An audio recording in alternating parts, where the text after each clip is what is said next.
그럼 여러분들은 이렇게 생각하실 거예요. 야, 시골집 너 운이 좋았다? 어떻게 집주인이 그렇게 저렴하게 내놨네? 이렇게 생각하실 거예요. 근데 사회초년생분들은 잘 모르는 지식이 여기서 하나 나타납니다.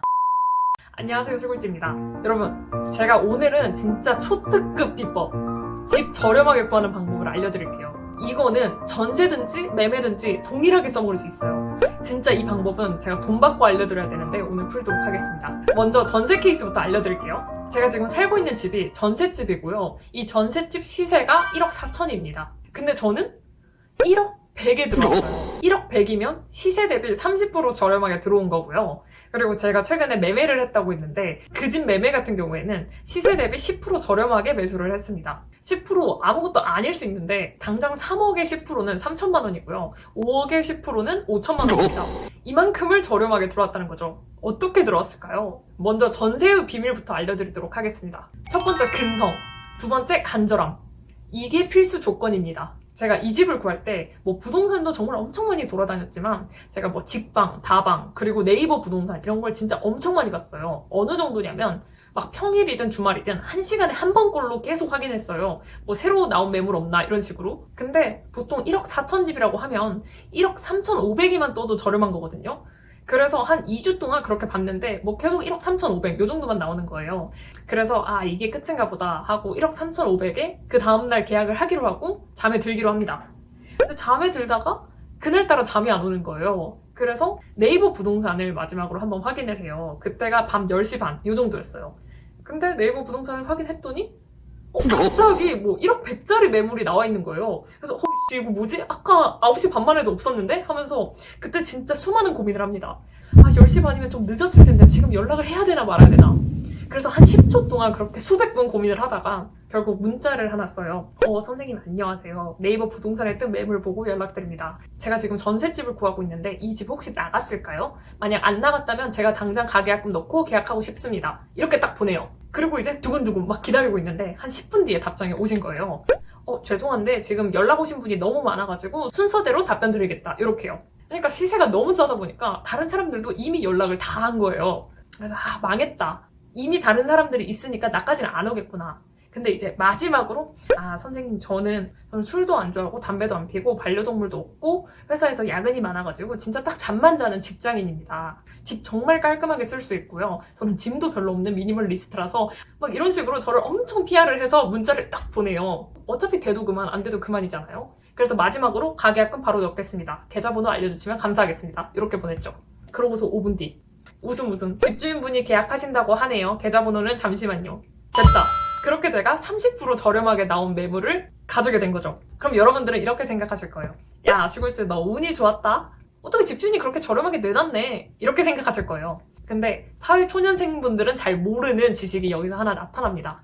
이 집의 집주인은 임대사업자였던 거예요. 임대사업자로 이 오피스텔을 매수하신 거예요. 이게 뭐냐면 임대사업자로 집을 사게 되면 이 오피스텔을 매수할 때 취득세를 감면받을 수 있어요. 대신 이 집은 세입자를 무조건 구해야 돼요. 자기가 실거주를 못합니다. 그리고 매년 보증금을 최대 5%만 올릴 수 있어요. 그러니까 사실 지금 집 가격이 말도 안 되게 엄청 올랐잖아요. 근데 한 2년 전만 해도 집 가격이 요랬단 말이에요. 그래서 그때 당시에 이 집주인은 이 집 전세를 9,800, 9,900 요 정도에 내놓으셨던 거죠.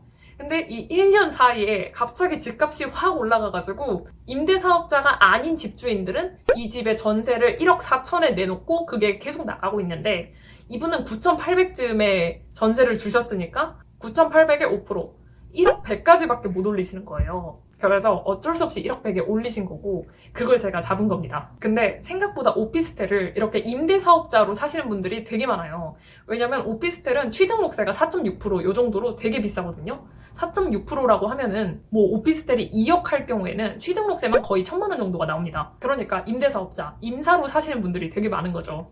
그때는 이렇게까지 집값이 오를 줄 알았겠어요? 그래서 혹시 원룸이나 이런 데 자취하시는 분들은 임대사업자 건물을 노리시면 됩니다. 그리고 또 한 가지.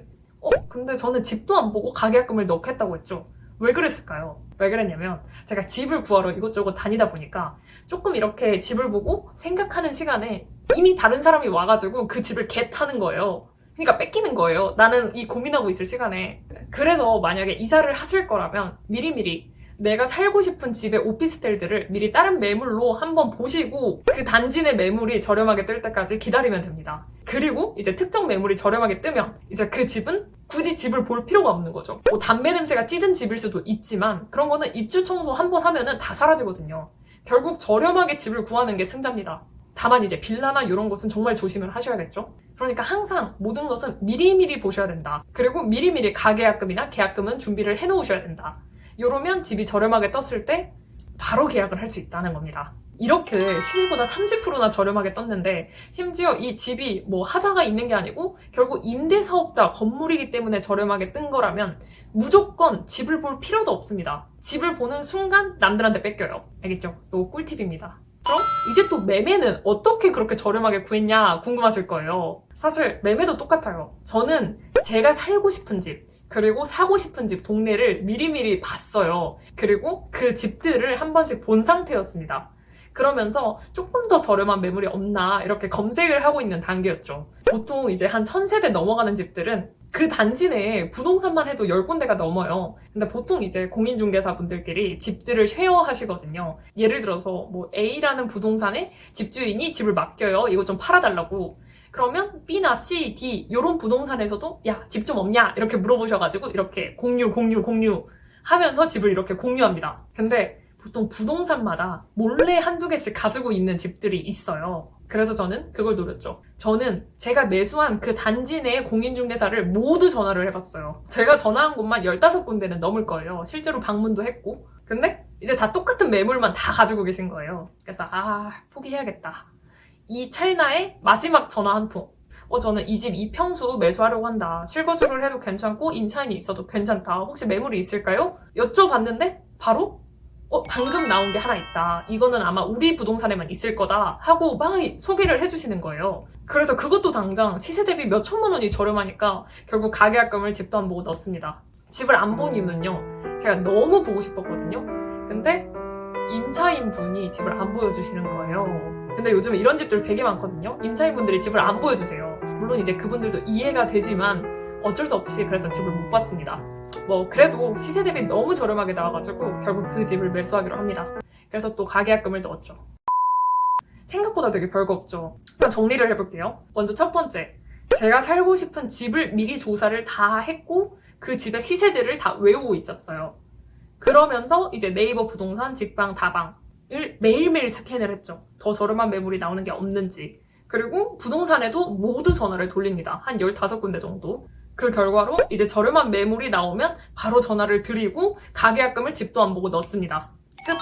근데 여기서 꿀팁을 하나 더 알려드리면 저는 이렇게 막 네이버 부동산 직방 다방 1시간에 한 번꼴로 봤다고 했잖아요. 근데 이 네이버 부동산에도 이제 특정 매물 조건에 대해서 알람 설정을 할 수 있더라고요. 그래서 실제로 내가 A 아파트를 사고 싶은데 이 A 아파트의 B 평수를 가지고 싶으면 그 B 평수에 대해서 알람 설정을 누르면 그 B 평수에 매물이 올라올 경우 바로바로 휴대폰으로 알람이 옵니다.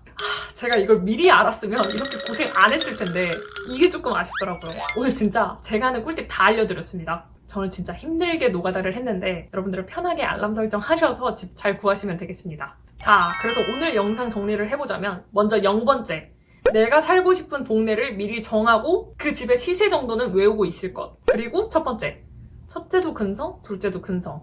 직방, 다방, 네이버 부동산 실시간으로 계속 모니터링하기. 그리고 알람 설정하기. 그리고 그 단지 내 부동산 다 돌아보기. 모두 다. 그리고 다음 두 번째 방법. 간절함을 보일 것.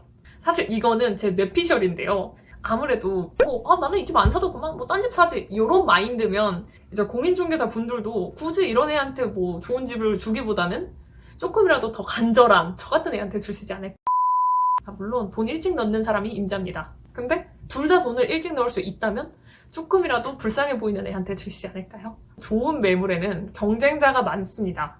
최대한 저자세로 굽히고 들어가세요. 몇 년 뒤엔 내가 그 위치에 반대가 될 겁니다. 내가 위에 있겠죠? 그럼 다들 좋은 집 구하시길 바라겠습니다. 여기까지 봐주셔서 감사합니다. 감사합니다. 찍찍찍.